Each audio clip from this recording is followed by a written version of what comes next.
Okay, hi guys. So today I'm going to be showing you guys how to do lettering on a canvas. So this is the canvas for example. So I'm actually doing lettering using a brush marker rather than using a paintbrush because the brush marker adds just so much more stability. So I'm also thinking about doing a tutorial on a wedding tapestry. So if you guys want to see that, then let me know in the comments. And if you have any questions on this tutorial, then let me know. All right, thanks for watching. Okay, so for this, all you're gonna need is a canvas. I just got this from Michael's.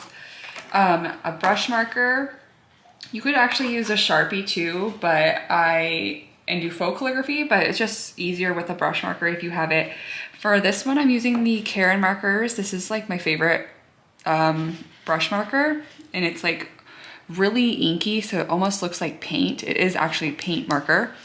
Or you could use a cheaper type of brush pen. I have these ones from Amazon.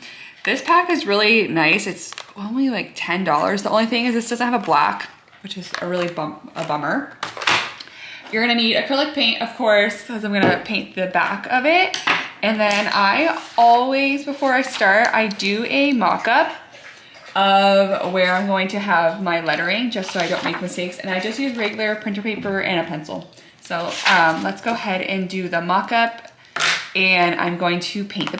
Okay, so I went ahead and painted the background so that it dries, and then I'm going to do the mock-up on just regular printer paper. And I will just show you guys how I do that. I'm just gonna speed this process up.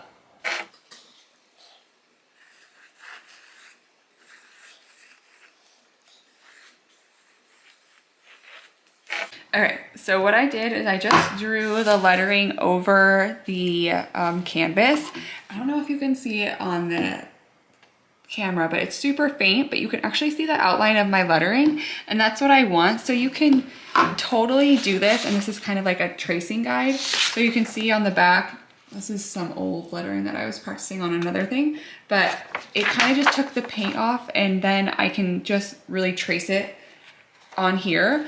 Another thing is you can just do this mock-up and then transfer it with pencil, but sometimes it does leave pencil lines.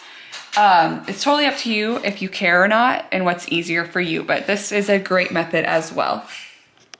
Okay, so I may have not mentioned, but I do this on mock-up when the paint is still almost dry so that I can see the outline. If it's dry, of course, it's not going to show up this way because it's taking the paint off, but you could always trace this over. So if you really want to perfect your lettering on the mock-up, this is just a rough sketch because I'm fine with that.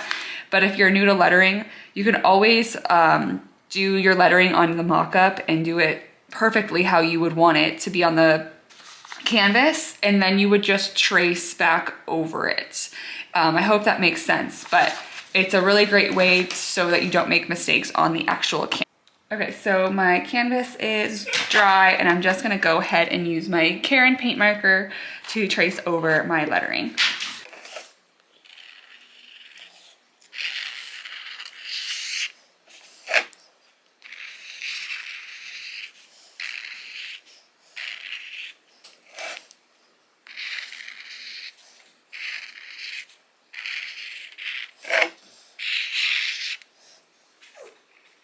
Okay, and then it's all finished. So something's just super easy, just way easier using a brush paint marker on a canvas rather than using a paintbrush. That's just something that is way too challenging for me. So of course, if you make mistakes, you could always go in and like perfect this, but I'm totally fine with how it is. I don't like it to be super precise or anything like that. I might do just sort of this, but to the C. But other than that, I hope you guys enjoy, and let me know if you have any questions.